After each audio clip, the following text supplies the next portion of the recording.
Public Sénat, avec le soutien de la Mutuelle nationale territoriale, la Mutuelle des agents des services publics locaux et Adviso Partners, cession, acquisition et transmission d'entreprises, nos territoires ont de la valeur, vous présente le Journal des territoires.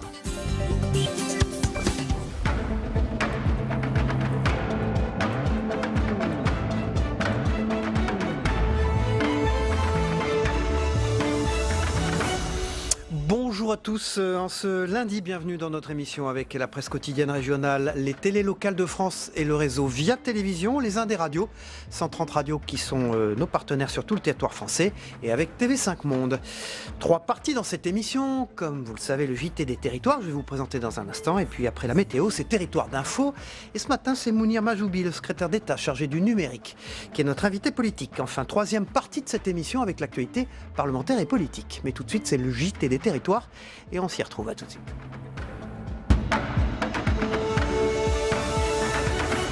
On démarre ce journal avec le grand débat national qui a lieu partout en France et aussi dans les prisons. 2 députés du Gard se sont rendus à la maison d'arrêt de Nîmes pour recueillir les doléances des prisonniers. 30 détenus ont participé à la rencontre autour des thèmes des taxes, de l'organisation de l'État et des finances. Compte rendu de ces débats avec Julie Darlingue pour Via Occitanie, notre partenaire.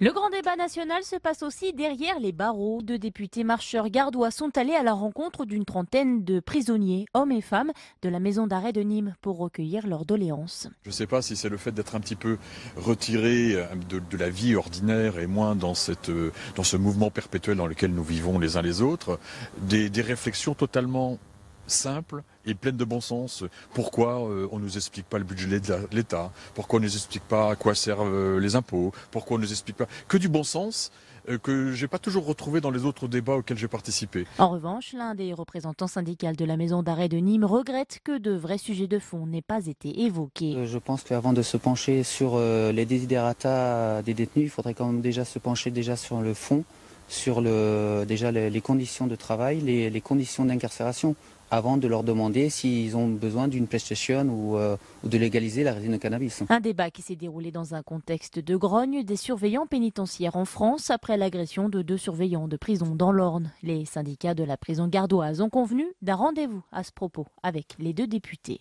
Et dans l'actualité, direction la Loire-Atlantique avec un coup de projecteur sur une belle initiative. Un adolescent de 14 ans qui a décidé il y a 2 semaines de lancer une cagnotte en ligne pour aider ses parents vignerons. Installés depuis 2010 à Chaumes-en-Retz, ils ont enchaîné les mauvaises récoltes. Et l'argent récolté doit permettre de rembourser les dettes, de sauver l'exploitation, mais aussi de lancer de nouvelles idées. Une belle histoire racontée par Adrien Godet pour Télé-Nantes. Plusieurs fois par jour, Louis découvre les commentaires des nouveaux contributeurs à sa cagnotte en ligne. Parmi eux, des clients de l'exploitation, des proches, mais aussi des inconnus qui ont découvert l'histoire de la famille Briand dans les médias. Ils disent que c'est beaucoup de courage, que c'est bien ce que j'ai fait pour mon âge. Un peu surpris parce qu'en 2 semaines, on a récolté 13 110 € avec 333 participations. Et plus de 150 messages positifs de soutien pour nous. Donc en 2 semaines, ça a bien marché. L'adolescent s'est inspiré d'une fille de son âge qui a eu la même initiative pour la ferme familiale dans le Lot-et-Garonne. Cette cagnotte, Louis l'a imaginée au départ dans le dos de ses parents, endettés par des années de gel ou de grêle. On a subi 2 années de gel où on n'a pas eu de récolte. Et pour retravailler celle-ci, du coup, économiquement, c'est compliqué. J'ai toujours peur, même encore aujourd'hui, des quand dira-t-on, Voilà. Et au final, je me trompe un peu parce que les personnes sont plutôt à nous encourager. Au-delà de l'exploitation, je pense qu'en règle générale, les Français, ils aiment leurs agriculteurs, ils aiment leurs vignerons et du coup, ils sont prêts à les soutenir. Et tous les messages, ça fait plaisir, ça redonne du courage, ça redonne de l'énergie. Atteindre la somme de 100 000 € d'ici le 4 avril serait une première bouffée d'oxygène. L'objectif est lui fixé à 300 000 €, de quoi développer encore l'agriculture biologique et continuer à vivre de leur passion. Voilà une jolie histoire. Un exercice exceptionnel à présent. Il a eu lieu dans le golfe du Morbihan en Bretagne. C'est un exercice rare et de grande ampleur. Une vingtaine de secouristes issus de la Société nationale des sauveteurs en mer, des sapeurs-pompiers et du SAMU ont pu s'entraîner autour d'une simulation.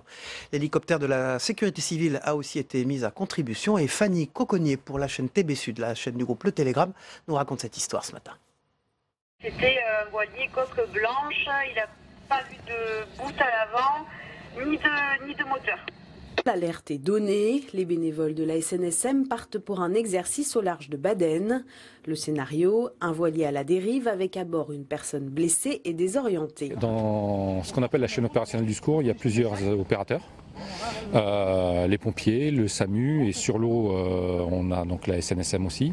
Et l'idée c'est de faire en sorte qu'on puisse continuer à travailler ensemble, apprendre à mieux se connaître pour pouvoir opérer de manière la plus coordonnée possible le jour où on aurait besoin d'intervenir à plusieurs. C'est une des premières fois qu'on mène une opération de ce type où on va du début à la fin avec un scénario qui continue et qui amène à aller jusqu'à la prise en charge de la victime en hélitreuillage à la fin. Au cœur de l'exercice, la vedette SNSM mise à l'eau en mai dernier. L'un des objectifs était de tester sa compatibilité avec les autres services de secours. Pendant plus de 2h30, avec le soutien du CROSS, la fluidité des communications, les capacités à se passer le relais sont observées. Le SMUR maritime est amené à évoluer en mer moins de 10 fois par an. On se casse vite prendre au jeu, on a même senti du stress par moment parce que la situation, chacun a vivé. Et c'est ça que j'ai ressenti, ça a permis de nous montrer la réalité de ce scénario et sa plausibilité. Il ne faut pas oublier qu'effectivement SNSM, ils sont bénévoles et volontaires tous, que ce ne sont pas des professionnels mais qui travaillent en intervention comme des professionnels. Donc c'est également très très rassurant. L'exercice terminé, les secouristes professionnels et bénévoles le débriefent. Être ensemble, travailler ensemble, se découvrir, enfin c'est une affaire d'individu, c'est pas qu'une affaire de process.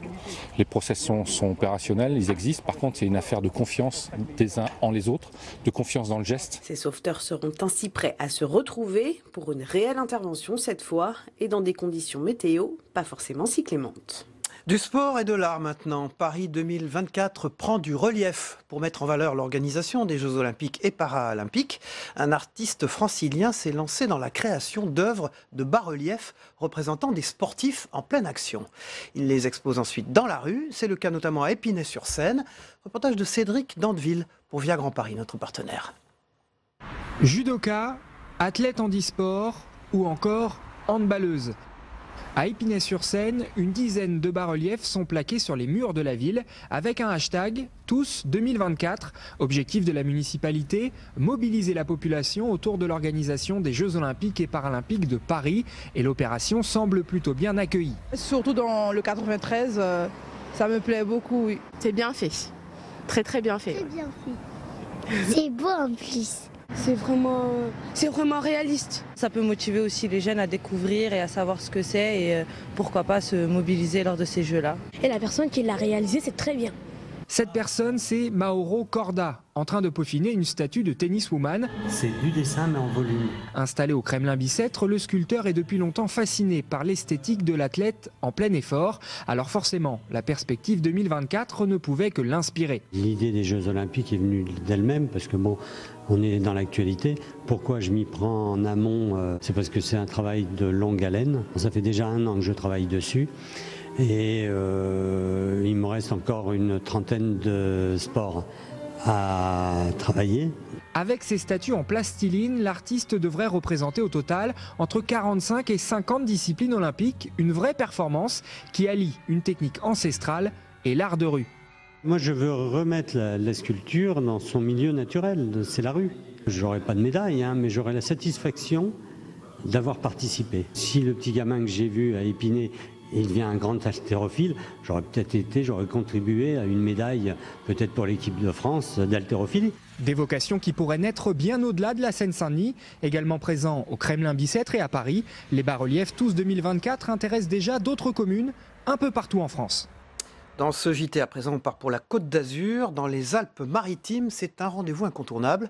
À Menton, la vente des agrumes bat son plein. C'est un rendez-vous traditionnel, très attendu chaque année par les locaux et les touristes. Après la fête du citron, les agrumes qui ont servi à confectionner les chars sont vendus à prix cassé. Azur TV, notre partenaire, était sur place. C'est la chaîne du sud-est de la France. Après la fête, place au nettoyage. À Menton, la préfète du citron est l'occasion d'un rituel que les amateurs ne manqueraient pour rien au monde.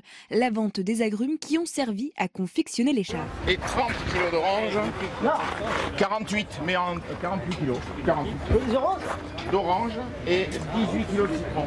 Ici, c'est sans modération. 10, 20, 30 kilos d'agrumes, tout le monde cède à la tentation. Et pour cause, oranges et citrons sont vendus à prix cassé, 1,50 € les 3 kilos de fruits, de quoi régaler les papilles. Et voilà. 12 kilos d'oranges et 12 kilos de citron pour faire de la confiture, de la gelée de citron, des cakes au citron, plein de choses, puis en donner. Le citron, je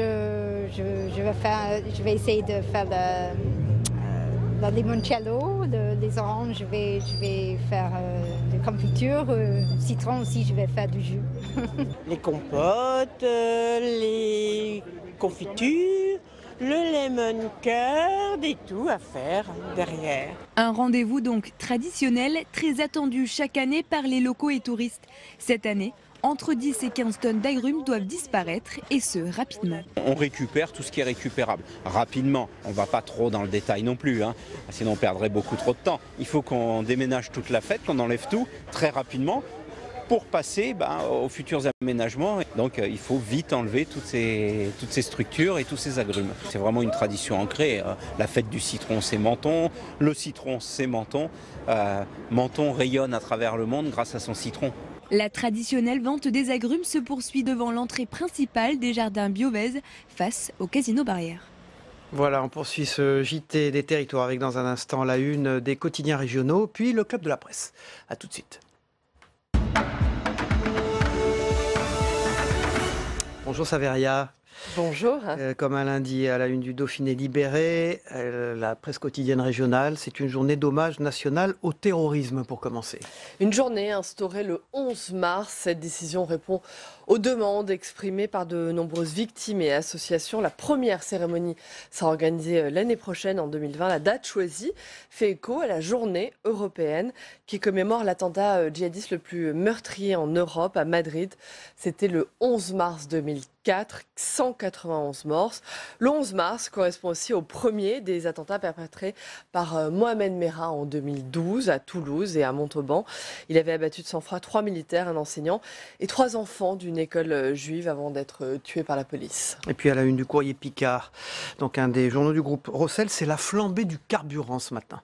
En 2 mois, les carburants, les prix sont repartis à la hausse et atteignent désormais leur niveau d'avant la crise des Gilets jaunes. La faute aux pays producteurs qui ont réduit leur production pour faire gonfler les cours du pétrole. Le samplon 95 a augmenté de 1,13 €, une hausse de prix qui devrait toutefois se tasser, les États-Unis ayant décidé d'augmenter leur exportation de pétrole afin de freiner la montée des cours. Voilà, la une de Ouest France, une question qu'il faut se poser, que faire des vieilles centrales nucléaires ? La filière nucléaire scrute un démantèlement crucial. La société Orano DS démonte et décontamine l'usine UP2 400, c'est à La Hague, dans la Manche, un chantier sans précédent entamé en 2009 qui devrait durer encore plus de 15 ans. Lancée en 1966, cette usine était la première unité de La Hague, spécialisée dans la découpe et le retraitement des combustibles nucléaires usés.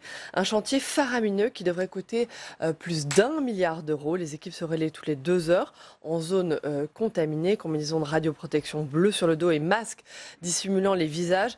Les 2 heures, c'est surtout lié au port des tenues pour des raisons de pénibilité. Un chantier qui devrait durer jusqu'en 2035. Voilà, la une de Vosges Matin, des journaux du groupe Ebra. Vous allez nous expliquer pourquoi d'ailleurs Vittel séduit les Chinois. Située dans l'ouest des Vosges, Vittel, c'est une commune de 5200 habitants, tisse depuis 10 ans des liens privilégiés avec la République populaire de Chine. Outre la forte présence du Club Med, de nouveaux investissements sont prévus depuis 10 ans. Les financements chinois se multiplient dans la cité thermale. Club Med, bien sûr, qui appartient depuis 2015 à un groupe chinois, Fosun International, un géant dont le chiffre d'affaires mondial dépasse les 11 milliards d'euros. Mais ce n'est pas la seule implantation chinoise à Vittel. Les thermes de Vittel, qui renferment dans ses murs le Yuanvi Center, c'est un centre de soins inspiré de la médecine chinoise. Et puis un projet de champignonnière également va voir le jour à l'entrée de la commune. On n'arrête pas le progrès. Merci Saveria. Vous retrouvez en troisième partie de cette émission pour l'actualité parlementaire. Et puis j'ai noté dans Vosges Matin, Bernard Tapie a-t-il escroqué l'État également en titre. On en parlera avec Hubert Coudurier et Samuel Ribaud en deuxième partie d'émission. Samuel Ribaud et Hubert Coudurier qu'on va retrouver tout de suite dans le Club de la Presse. Samuel Ribaud, je parlais de vous. Vous êtes à l'agence locale de presse, l'ALP, qui travaille pour la presse quotidienne régionale. Bonjour, merci d'être sur ce plateau. Vous êtes un régulier de cette émission. Et bonjour Hubert Coudurier. Vous êtes le directeur de l'information du Télégramme et président de TBO et TB Sud, les deux chaînes TNT de Bretagne. Merci d'être avec nous. Alors, on va démarrer ce club de la presse avec un dossier explosif, Samuel Ribaud, que vous traitez avec l'agence locale de presse. C'est dans les pages de Nice Matin. Vous avez mis en lumière une tribune de maître Henri Leclerc dans Le Monde cette semaine qui divise spécialistes et politiques. À propos de cette tribune qu'on ne voit pas mais on voit Nice Matin, que faire de ces femmes radicalisées et de leurs enfants traumatisés parce qu'ils ont vécu au cœur de l'État islamique? Et de nombreuses régions françaises ont ce problème, Centre, Hauts-de-France, PACA, Occitanie, Bretagne, elles sont toutes concernées par cette problématique du retour dont on parle énormément. Oui, on parlait énormément jusqu'à présent du retour des djihadistes supposés ou avérés, donc de ces hommes qui étaient partis combattre dans les zones syriennes et irakiennes. Or, aujourd'hui, le problème concerne aussi les femmes qui les avaient rejoints. Et les enfants. Et surtout les enfants qui ont été soit soustraits à leur famille, soit accompagnés par leurs deux parents, soit qui sont nés là-bas. On estime aujourd'hui qu'il y a plus d'une centaine d'enfants qui seraient détenus dans des camps kurdes, puisque l'État islamique est quasiment totalement défait aujourd'hui, et que donc la plupart des combattants étrangers ont été appréhendés, sont détenus dans des conditions sanitaires absolument déplorables. On ne sait absolument pas quel avenir leur sera réservé, et c'est cette question qui se pose et que nous avons posée avec deux journalistes, Edith Bouvier et Céline Martelet, qui travaillent depuis longtemps sur ces dossiers, qui ont pu avoir des nouvelles d'une famille niçoise dont 14 membres étaient partis il y a quelques années rejoindre le djihad pour participer à ce qu'ils estimaient être leur cause. Or aujourd'hui, qu'est-ce qui se passe? Une famille complètement démembrée, un père dont le mari est toujours retranché à Baghouz. Le père serait à Baghouz, voilà, en train de combattre avec les derniers djihadistes. Et puis, eh bien, cette mère de famille, ses 3 enfants, ils sont dans un camp sans savoir ce qu'ils vont devenir. Qu'est-ce qu'on sait des liens qui restent entre le père, qui est toujours combattant, on expliquait il y a un instant, il est à Baghouz, et le reste de la famille, sa femme et ses enfants? Aujourd'hui, c'est très difficile de le déterminer. Ce qu'on sait, c'est que... Parce que c'est là la clé du problème, j'imagine. La clé, elle est plus finalement dans l'attitude des autorités françaises, puisque l'homme en question est complètement dévoué à sa cause. Ça a été quelqu'un qui faisait partie de l'unité de propagande de Daesh, qui a travaillé avec un djihadiste niçois qui s'appelle... Omar Diaby sur place, donc qui est très actif et à mon avis il ne lâchera pas cette cause, si vous me permettez l'expression. Après, c'est l'attitude des autorités françaises. Il a été question début février de rapatrier ses enfants par dizaines, puis le gouvernement s'est tu, Emmanuel Macron a parlé, puis il s'est tu, Édouard Philippe est embêté. Donc aujourd'hui, ces enfants sont condamnés à rester, je le répète, dans des conditions sanitaires dramatiques. Il y a 30 enfants qui sont morts dans les camps kurdes ces dernières semaines, et puis se pose la question de leur retour. Mais honnêtement, accueillir quelques dizaines d'enfants en France, normalement on en est capable. Hubert Coudurier, vous disiez, la position française a évolué sur cette affaire. La France est très impliquée, justement parce qu'elle a accompagné les États-Unis dans ces mesures de représailles après les attentats du Bataclan, Saint-Denis. Et finalement, il y a eu énormément de victimes civiles. Il y a un général récemment qui a pris la parole et qui a d'ailleurs été très très vite chapitré par l'état-major des armées pour dire que si on avait eu une stratégie offensive terrestre, il y aurait eu beaucoup moins de victimes civiles plutôt que ce carpet bombing à l'américaine qui a étalé dans le temps les bombardements pour justement ne pas avoir de victimes côté militaire, mais qui par contre a fait énormément de... Alors l'attitude française au départ de Jean-Yves Le Drian, notamment, c'était de dire, bon débarras, ce sont des combattants finalement qui restent sur place. Mais aujourd'hui, effectivement, on voit surgir ces problématiques familiales. Il y a quand même en France des lois, il y a quand même un humanisme, etc. Et le problème aussi, c'est qu'on n'a plus toujours le contact avec eux, parce que finalement, on ne sait plus où ils sont, on ne sait pas s'ils sont toujours vivants pour certains d'entre eux. Et le gouvernement, finalement, l'autre jour, quand le président irakien est venu à Paris, c'est apparu un peu comme une forme de soulagement, finalement, pour les autorités françaises. Après tout, la justice irakienne s'en occupe. Puis finalement, on s'aperçoit qu'on ne peut pas rester les bras ballants, qu'en plus, un certain nombre d'entre eux risquent de disparaître et de participer à la renaissance ailleurs de l'État islamique. Donc c'est plutôt une étude au cas par cas maintenant. Alors, le départ de cette famille avait créé une vive polémique à Nice. On revient au papier de la LP, en collaboration avec Nice Matin. Et le père de cette femme, Andrea, elle s'appelle, avait témoigné et avait alerté en disant mais pourquoi on les a pas empêchés de partir? C'est vraiment la question, ça. Pourquoi la DGSI donc les a pas empêchés de partir? C'était une question, je pense qu'Hubert, qui connaît parfaitement les questions de renseignement, peut confirmer. Question de droit, non. C'était une question qui se posait à l'époque. On a réagi tardivement, on n'était pas prêt à ces départs. Moi, je rappelle que c'était des départs aussi. Là, il ne s'agissait pas de mineurs, hein, il s'agissait de parents qui décidaient de rejoindre la Turquie avec leurs enfants. Jusqu'à présent, c'était pas interdit. Ils ont fait ça par la route. C'était difficile aussi de les intercepter parce qu'il n'y avait pas de plateforme aéroportuaire sur lesquelles on aurait pu éventuellement donner des consignes. Mais je dirais que c'est une problématique qui maintenant est derrière nous. Oui, mais après, il donnait des signes de radicalisation quand même, cette famille. Bien sûr, ils étaient dans les radars. Mais si vous voulez, simes de radicalisation plus il y a une forme liberté de dissimulation en plus dans leur comportement. Voilà, ils n'ont pas annoncé leur départ. Voilà. Ils ont fait ça de façon très masquée. C'est une question lancinante que cette justice ou ces actions prédictives. On ne peut pas arrêter quelqu'un ou le contraindre dans ses libertés fondamentales parce qu'on a des soupçons. On n'a pas le droit de faire ça dans notre pays. J'ajouterais par rapport à ce que vous évoquiez tout à l'heure que oui, toutes les régions françaises sont concernées. La Bretagne, l'Occitanie, je rappelle les filières de Lunel, les filières de Nîmes, les Hauts-de-France, bien sûr. Voilà, toutes les régions qui ont vu partir des jeunes gens, des couples, des familles radicalisées seront confrontées, au retour des hommes dont on suppose que leur dangerosité est supérieure, sachant que les femmes qui sont parties là-bas sont également radicalisées, certaines ont un discours extrêmement violent, et puis à la question de ces familles, de ces enfants, je le répète, qui sont en danger mortel.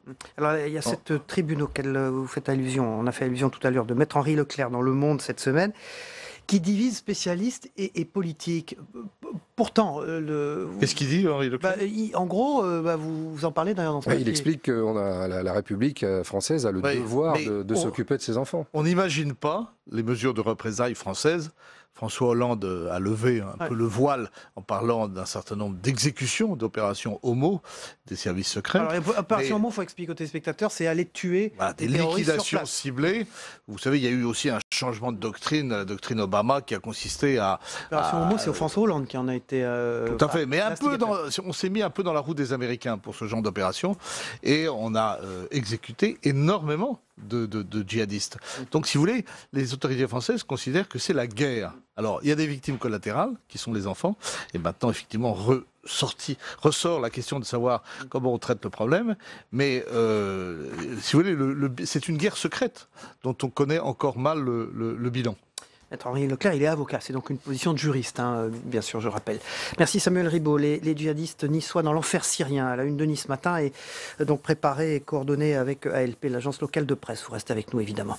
À la une du Télégramme, la une, c'est les jeunes boudes, le grand débat. On les a pas beaucoup vus dans ce grand débat, Hubert Coudurier, les jeunes, au fond. Le grand débat, c'est une bataille d'images qui a été remportée par Emmanuel Macron. Après les événements des premières semaines et ce sentiment d'une révolte populaire, le gouvernement a été tétanisé et il s'en est sorti par cette opération de communication qui a permis de mettre en scène les maires et un certain nombre, donc des élus particulièrement responsables, des élus de proximité et respectés par la population. Et finalement, il a... indépendamment du contenu des échanges, et même s'il a pris lui-même beaucoup la parole, il a réussi un peu à renverser, profitant aussi des dérapages des Gilets jaunes. Alors là-dedans, les jeunes se sentent moins concernés, c'est aussi une habitude. Les rendez-vous institutionnels, les jeunes n'y participent pas. Ils ne sont pas sur les médias institutionnels, comme la presse régionale notamment. Ils utilisent les réseaux sociaux. Ils estiment que le monde politique est trop lointain, trop abstrait, trop pompeux. Ils veulent des réponses précises à des questions concrètes, notamment sur l'aspect climatique. Et ce que montrent malgré tout ces débats avec les jeunes qui ont été organisés dans notre région, c'est qu'ils s'intéressent énormément à toutes ces questions d'environnement, mais aussi d'organisation politique et sociale, et qu'ils ont des choses à dire. Mais ils veulent aussi le dire par leurs propres canaux. Par quels canaux ils peuvent l'exprimer en dehors des réseaux sociaux, Samuel Ribaud? Je pense déjà qu'il faudrait qu'ils adhèrent à l'idée que la concrétisation va intervenir à l'issue du grand débat. Or, je pense que la question de fond, c'est que c'est une génération qui ne croit plus à la concrétisation des projets et des discours politiques. Donc les attirer probablement par les réseaux sociaux, oui, mais je pense que la seule manière de faire en sorte que les jeunes puissent avoir foi dans ce qui va être fait, c'est d'ores et déjà d'annoncer quelques grandes lignes, quelques réponses qui les concerneraient directement. Effectivement, Emmanuel Macron a été très malin, il a réussi à retourner une situation qu'on pensait tous, je pense même ici sur ce plateau, quasiment désespérée. Donc chapeau. Maintenant, la sortie de conflit, la sortie de cet épisode des Gilets jaunes, vis-à-vis des jeunes, elle va quand même être extrêmement compliquée parce qu'on n'a pas recrédibilisé l'offre politique en quelques semaines et quelques débats. Alors la une du Télégramme, c'est les jeunes boudent le grand débat. Par contre, à Gouenou, j'ai vu... C'est une petite commune près de Brest. Eux, ils sont mobilisés, par exemple. Il y a des jeunes. Le député Jean-Charles Larsonneur, qui est un député de la République En Marche, a organisé un débat. Ce qu'on voit, c'est que les jeunes sont... Quand on fait appel à eux, ils viennent. Quand on s'intéresse à eux aussi, quand on leur donne la parole. Ils veulent des choses concrètes, des engagements concrets. Ils en ont marre des grands discours et ils veulent aussi pouvoir peser sur l'action politique de façon tangible. Les jeunes boudent le grand débat. La une du Télégramme. Vous restez avec nous, Hubert Coudieu. Pour la deuxième partie de cette émission, on parlera évidemment des sujets internationaux, l'Algérie, bien sûr, le Brexit, et puis ce qui se passe autour de Bernard Tapie aujourd'hui. Merci Samuel Ribaud, vous restez également avec nous. Et vous, c'est les djihadistes niçois dans l'enfer syrien. À la une de Nice matin, un dossier qui a été réalisé avec l'agence locale de presse, dont vous êtes un des co-directeurs. Merci. On va regarder ensemble la météo des territoires. Le temps qu'il fait en France aujourd'hui, mais également dans les départements français des Outre-mer. Et puis on se retrouve juste après. À tout de suite. La météo des territoires vous est présentée par la filière CRC, engagée pour le bon, dans l'assiette et dans les champs.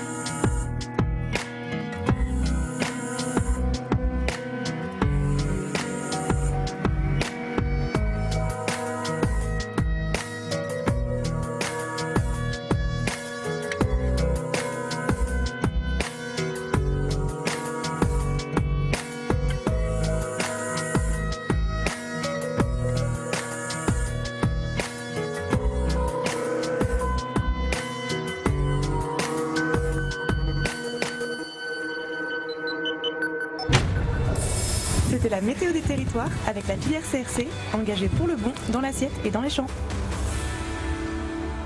Voilà, dans quelques minutes, c'est Mounir Majoubi, le secrétaire d'État chargé du numérique et qui est candidat à la candidature à la mairie de Paris, qui sera notre invité politique en direct sur ce plateau dans un instant. Tout de suite, on part avec le Zap Monde, notre partenaire de TV5 Monde en images pour l'Éthiopie, où vous le savez, un Boeing s'est écrasé avec 157 personnes à bord, dont 9 Français. A tout de suite.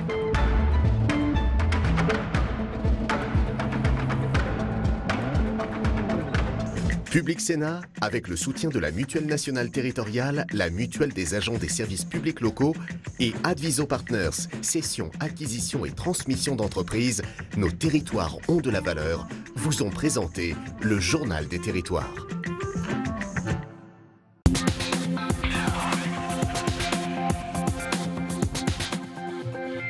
Des débris et des effets personnels retrouvés au sol, à 60 km de l'aéroport d'Addis Abeba. Ce dimanche matin, un avion de la compagnie Ethiopian Airlines en partance pour Nairobi s'est écrasé sur le sol éthiopien. L'avion, un Boeing 737 similaire à celui-ci, transportait 157 personnes de plus de 30 nationalités. Il n'y a aucun survivant. L'appareil avait effectué le matin même un vol depuis Johannesburg sans aucun problème. L'avion d'ailleurs en lui-même était quasi neuf puisqu'il avait été livré par Boeing à Ethiopian Airlines en novembre 2018 et avait seulement effectué 1200 heures de vol. D'ailleurs, selon la compagnie aérienne, aucun problème technique n'était connu. Cependant, le même modèle s'est crashé en Indonésie en octobre 2018. L'avion présidentiel algérien, avec a priori à son bord Abdelaziz Bouteflika, décolle peu avant 16 heures. Un départ soudain alors que le président était hospitalisé depuis 2 semaines. Dans le centre-ville d'Alger, la majorité des boutiques étaient fermées en signe de protestation contre le 5e mandat. C'est une forme de colère populaire après les manifestations hebdomadaires de vendredi qui ont rassemblé des millions de personnes. La grève générale est aujourd'hui le dernier recours pour les Algériens qui ne veulent plus du 5e mandat du du président Bouteflika. Dans la nuit noire de Caracas, un étrange ballet de lumière se joue. Celui des voitures qui stationnent au bord de cette autoroute, un des rares îlots de connexion pour des Vénézuéliens en quête de réseau. Nous devons rester en mouvement pour trouver du réseau, pour communiquer, dire que nous allons bien, dire ce qui se passe, ce qui ne se passe pas. Ce qui se passe, c'est que le Venezuela est coupé du monde, sans télécommunications et sans électricité. 15 malades rénaux sont morts en 48 heures, faute de dialyse. Un Tibet libre. Cela fait 60 ans que les Tibétains revendiquent leur indépendance. Mais c'est à l'étranger que la diaspora doit mener son combat. Ici, à New Delhi, ou à Dharamsala, dans le nord de l'Inde, où s'est établi le gouvernement en exil. Le gouvernement chinois a privé le peuple tibétain de tous ses droits et l'a oppressé depuis 60 ans. Pékin essaye d'éradiquer la civilisation tibétaine de la surface de la Terre.